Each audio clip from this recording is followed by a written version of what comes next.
स्वागत है आपका कॉन्सेप्ट गुरुजी के यूट्यूब चैनल पर। मैं हूं राजकुमार। आज के इस वीडियो में देखेंगे जो जैव प्रक्रम अपना चैप्टर चल रहा है ना, उसमें हम जो है पोषण को कंप्लीट कर दिए थे और आपका श्वसन को भी कंप्लीट कर दिए थे। चैप्टर वाइज जो ऑब्जेक्टिव हम चला रहे हैं, पोषण इसमें कंप्लीट हो गया है, श्वसन भी कंप्लीट हो गया। आज हम करेंगे परिवहन के बारे में। किसके बारे में? परिवहन के बारे में ऑब्जेक्टिव करेंगे। परिवहन का एक और नाम जिसको बोलते हैं रक्त परिसंचरण तंत्र या सिंपल परिसंचरण तंत्र। इससे जितने भी ऑब्जेक्टिव आएंगे वो आपका सारा बन जाएगा अगर आप इस क्लास को पूरा देख लेते हैं, ठीक है ना।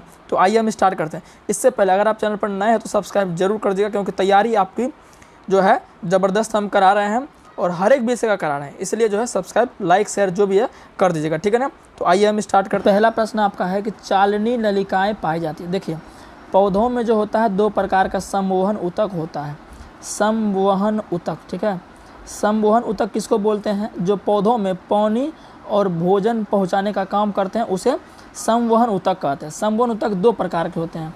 पहला होता है जाइलम, पहला आपका जाइलम होता है और दूसरा होता है फ्लोएम होता है, ठीक है ना।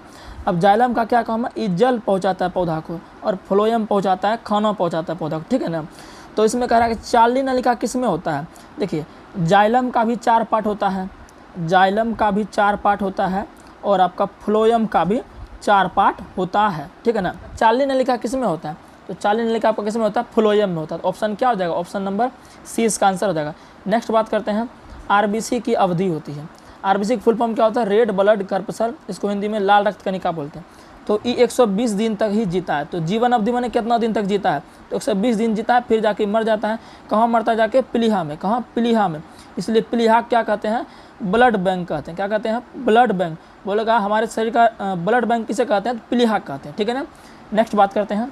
आज इसमें और कुछ बताए थे, जैसे WBC अगर पूछेगा, WBC का जीवन अवधि तो याद रखिएगा 13 से 20 दिन। अगर 13 से 20 दिन ऑप्शन में नहीं दे तो 2 से 3 दिन इसका आंसर हो जाएगा, ठीक है ना। चलिए नेक्स्ट बात करते हैं। नेक्स्ट है, निम्न में कौन सा संवहन ऊतक, अभी तुरंत बताए हैं, संवहन ऊतक कौन हो जाएगा? एपिडर्मिस तो कभी नहीं होगा, फ्लोएम जाइलम हो जाएगा, तो यानी कि B एवं C हो जाएगा, ठीक है। नेक्स्ट बात करते हैं, रक्त क्या है? देखिए, रक्त जो है ना एक प्रकार का संयोजी ऊतक है। क्या है? संयोजी ऊतक है। संयोजी का मतलब क्या हो गया? जुड़ना, और ऊतक का मतलब जानते हैं कोशिका का समूह। तो संयोजी इसमें ऑप्शन नहीं दिया, खाली ऊतक दिया, तो ऊतक आंसर हो जाएगा, ठीक है ना। नेक्स्ट बात करते हैं, मानव हृदय, मतलब हृदय, हम लोग का जो हृदय है वो किससे घिरा होता है? जो हृदय होता है ना हम लोग का, इसको सुरक्षा देने के लिए एक झिल्ली होता है जिनका नाम क्या है? पेरिकार्डियम झिल्ली। तो ये ध्यान रख लेना। नेक्स्ट है, मनुष्य में श्वेत रक्त कोशिका की जीवन अवधि कितनी? अभी तुरंत बताएं तो इसका आंसर क्या होगा? कमेंट में बताइएगा ना। अभी तुरंत हम बताएं, श्वेत रक्त कोशिका को ही WBC कहते हैं। तो इस ऑप्शन देख लीजिए, अभी तुरंत इसका बोले हैं तो आंसर दीजिएगा। नेक्स्ट बात करते हैं, किस जीव में हीमोग्लोबिन नहीं होता है? हीमोग्लोबिन के कारण जो है ना कोई खून लाल होता है, जिसका खून लाल है समझिए उसमें हीमोग्लोबिन, जिसमें हीमोग्लोबिन नहीं होगा उसका लाल नहीं होगा। पक्षी एकरो खून लाल होता है, मनुष्य का भी लाल होता है, मक्खी खून कभी लाल नहीं होता क्योंकि इसमें हीमोग्लोबिन ही नहीं पाया जाता। यही आंसर हो जाएगा। नेक्स्ट बात करते हैं, अगर मान लीजिए हीमोग्लोबिन का आपके शरीर में कमी हो गया, तो कमी होगा तो कौन सा रोग हो जाएगा? हीमोग्लोबिन की कमी होना माने खून की कमी होना, खून की कमी होना मतलब एनीमिया। एनीमिया का एक और नाम है हिंदी में, इसको बोलते हैं रक्ताल्पता। क्या बोलते हैं? रक्ताल्पता बोलते हैं, यानी कि खून की कमी आना, ठीक है। नेक्स्ट बात करते हैं, नॉर्मली जो है आपका हीमोग्लोबिन 13 से 14 ग्राम रहना चाहिए, ठीक है ना, हीमोग्लोबिन आपका 1 ml में। नेक्स्ट बात करते हैं, ऑक्सीजन का वाहक कौन है? वाहक माने समझते हैं, वाहक माने ढोने वाला। तो ऑक्सीजन को क्या ढोता है? ये RBC ढोता है। क्या ढोता है? RBC ढोता है। कैसे ढोता है बताते हैं। देखिए, हमारा जो फेफड़ा है, फेफड़ा में ब्रोंच निकला रहता है और उस ब्रोंच में होता है वायु कुपिका। जो हम सांस लेते हैं तो ऑक्सीजन ही वायु कुपिका में आ जाता है। अब इस वायु कुपिका को खून ढोकर ग्लूकोज के पास देता है। अब खून का कौन सा पार्ट होता है? तो RBC ढोता है। तो RBC इसका आंसर हो जाएगा, RBC ही ऑक्सीजन को ढोता है। नेक्स्ट बात करते हैं। नेक्स्ट है रुधिर चाप। रुधिर चाप, रुधिर चाप का सीधा मतलब हो गया यहाँ ब्लड प्रेशर, ठीक है ना। रुधिर चाप का मतलब ब्लड प्रेशर। तो रुधिर चाप को कंट्रोल कौन करता है? ये करता है एड्रीनल ग्रंथि। एड्रीनल का दूसरा नाम है अधिवृक्क। क्या नाम है? अधिवृक्क नाम है, ठीक है ना। और ये रहता कहाँ है? देखिए, हमारे शरीर में 2 किडनी होता है। किडनी कहाँ रहता है? उदर गुहा में। अब किडनी के ऊपर रहता है। किडनी कैसे मान लीजिए आपका होता है कुछ इस तरह से, किडनियाँ चित्र में अगर कुछ थोड़ा सा पढ़ा होगा तो इस तरह से आपका जो है किडनी यहाँ पर इस तरह से आप किडनी रहता है। तो इसके ऊपर जो यहाँ पर जो है अधिवृक्क ग्रंथि रहता है, इधरो रहता है, इधरो रहता है। ये क्या करता है आपका?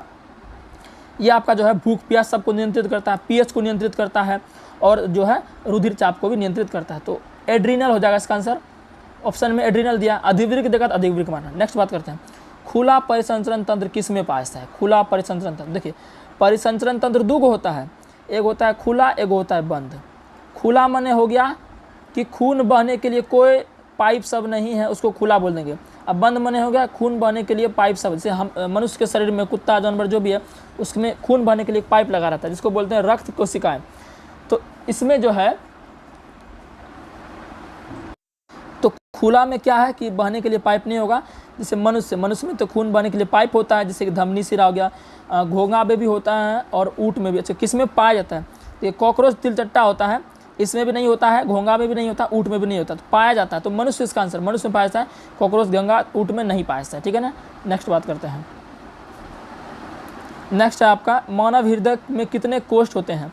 तो मानव हृदय में कितने कोष्ठ होते हैं? 4 कोष्ठ। मतलब कि कोष्ठ का माने चैम्बर, से हमारा हृदय है ना, तो हृदय मान चलिए गोल हमारा हृदय है, ये 4 चैम्बर होता है, 1 चैम्बर, 2 चैम्बर, 3 चैम्बर, 4 चैम्बर, ठीक है, 4 चैम्बर। 2 गो अलिंद होता है, 2 गो निलय होता है, ठीक है ना। नेक्स्ट बात करते हैं। स्टोमाटा, स्टोमाटा समझते हैं? स्टोमाटा को बोलते हैं रंध्र, क्या बोलते हैं? रंध्र बोलते हैं। रंध्र कहाँ रहता है? ये रहता है पत्ता में। कहाँ रहता है? पत्ता में रहता है। यही रंध्र के माध्यम से ऑक्सीजन बाहर जाता है, मतलब कार्बन डाइऑक्साइड अंदर आता है, ऑक्सीजन बाहर जाता है। पत्ता में छोटा छोटा छेद होता है, दिखता नहीं है वैसे ही, सूक्ष्म दृष्टि से दिख सकता है, तो इसी छोटे छोटे छेद को रंध्र बोलते हैं।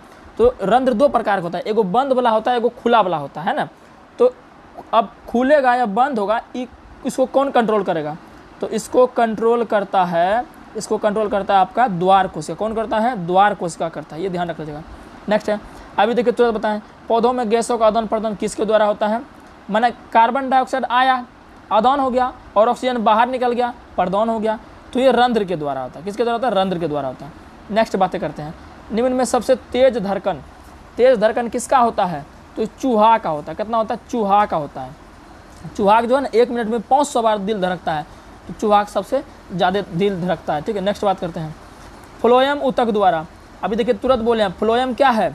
फ्लोएम आपका जो है क्या है? ये फ्लोएम आपका ऊतक है। कौन सा ऊतक? संवहन ऊतक। कह रहा है कि कार्बोहाइड्रेट का परिवहन होता है, किस रूप में होता है? तो ये होता है आपका सुक्रोज के रूप में। किस रूप में? सुक्रोज के रूप में होता है, ये पॉइंट ध्यान रख लीजिएगा। नेक्स्ट बात करते हैं कि इनमें से किसकी उपस्थिति के कारण रक्त लाल दिखाई था? तो हीमोग्लोबिन, इसमें ज़्यादा कुछ है नहीं। कह रहा है हमारा शरीर किस पीएच परास के बीच कार्य करता है? तो 7 से 7.8। इसमें कोई दम नहीं है, तो ज़्यादा बताने की जरूरत है नहीं। नेक्स्ट है, रुधिर का कौन सा अवयव रक्तस्राव को रोकने में मदद करता है? रक्तस्राव का मतलब हो गया खून बहना। रक्तस्राव मतलब खून बहना। देखिए हमारे शरीर में कहीं पर कटता पड़ता है तो खून बहने लगता है, लेकिन कुछ देर बाद बंद हो जाता है। ये किसके कारण होता है? ये प्लेटलेट से कारण होता है। हमारे रक्त में जो है ना आरबीसी भी पाया जाता है, डब्ल्यूबीसी भी पाया जाता है, प्लेटलेट्स भी होता है, और लसिका सब भी होता है, और क्या कहते हैं प्लाज्मा होता है। तो ये जो प्लेटलेट्स है ना, ये खून को बहने से रोकता है, यानी कि थक्का जमाता है, ठीक है। नेक्स्ट बात करते हैं। पादप में जाइलम उत्तरदायी है, ये भी बताएं। जाइलम कौन सी करता है? ये करता है जल का वहन। अब बोलेगा फ्लोएम तो भोजन का पाचन नहीं, वहन बोल देंगे ना, वहन होना चाहिए यहाँ पर। नेक्स्ट है, पत्तियों में गैसों का आदान प्रदान होता है, बताइए दिए रंध्र, इसका आंसर हो जाएगा। फिर है हृदय से रक्त, यानी कि हृदय मैंने दिल से रक्त को पूरे शरीर में पंप किसके द्वारा किया जाता है? तो ये निलय के द्वारा। किसके द्वारा? निलय के द्वारा किया जाता है। निलय भी 2 होता है, बायां निलय, दायां निलय, तो निलय के द्वारा किया जाता है, ठीक है ना। नेक्स्ट बात करते हैं। निम्नलिखित में से कौन से यंत्र का उपयोग रक्तदाब समझते हैं? वही ब्लड प्रेशर, बीपी जिसको बोलते हैं, तो बीपी मापने के लिए स्फिग्नोमेनोमीटर, ठीक है ना। नेक्स्ट, रक्त का कौन सा अवयव घायल स्थान से रक्तस्राव के मार्ग को रक्त का थक्का बनाकर अवरुद्ध करता है? ये भी तुरंत बताए हैं, इसका आंसर आप कमेंट में दीजिएगा, ठीक है ना। तो वैसे इसका आंसर प्लेटलेट्स ही हो जाएगा, तो बताइए दिए। नेक्स्ट बात करते हैं। पादप में फ्लोएम उत्तरदायी, इसका कमेंट में दे दीजिएगा, ठीक है ना। फ्लोएम का क्या काम है? रक्त का थक्का बनाने में, ये हो जानवे करते हैं, क्या हो जाएगा? अच्छा देखिए इसमें कुछ अलग नाम दिया, तो रक्त विषाणु हो जाएगा, है ना। रक्त विषाणु इसका नाम हो जाएगा, है ना। रक्त विषाणु शायद बोलते हैं प्लेटलेट्स को ही, हिंदी नाम थोड़ा सा अजीब दे दिया, प्लेटलेट्स इसका आंसर हो जाएगा। नेक्स्ट बात करते हैं। एक कोश के शैवाल में जल का परिवहन होता है। देखिए इसमें जल का परिवहन होता है ना विसरण के द्वारा। किसके द्वारा? विसरण के द्वारा। विसरण क्या है? इसमें 2 गैस आपस में मिल जाते हैं, या 2 द्रव आपस में मिल जाते हैं, विसरण क्रिया बनाते हैं। नेक्स्ट बात करते हैं। मानव हृदय का औसत प्रकुंचन दाब है। प्रकुंचन का मतलब होगा सिकुड़ना। क्या? सिकुड़ना। तो ये हो जाएगा आपका 120। क्या हो जाएगा? 120 हो जाएगा। नेक्स्ट बात करते हैं। पौधों में वाष्पोत्सर्जन किस भाग में होता है? तो वाष्पोत्सर्जन माने कि पानी का जो एक्स्ट्रा पानी बच जाता है, मान लीजिए ढेरी पानी ले लिया पौधा, अब उसको उतना जरूरी नहीं है, तो एक्स्ट्रा पानी भाप बन के उड़ा देता है। तो किसके द्वारा? पत्ता के द्वारा। वही पत्ता में जो रंध्र होता है उसके द्वारा उड़ा देता है। नेक्स्ट है गाढ़ कोशिका की कौन सी भित्ति मोटी होती है? ये होती है भीतरी भित्ति। गाढ़ कोशिका पत्ता में पाया है ना, ये भीतरी भित्ति इसका मोटा होता है। नेक्स्ट बात करते हैं। अच्छा, ये लास्ट क्वेश्चन था। तो इतना ही क्वेश्चन, जो भी क्वेश्चन हम कराए हैं ये सारा क्वेश्चन जो है परिवहन चैप्टर से था। एक भी प्रश्न इससे बाहर नहीं जाएगा अगर इतना कर लेते हैं, है ना। तो मिलते हैं नेक्स्ट वीडियो में, तब तक चैनल को सब्सक्राइब लाइक जो भी है कर लीजिएगा, ठीक है ना।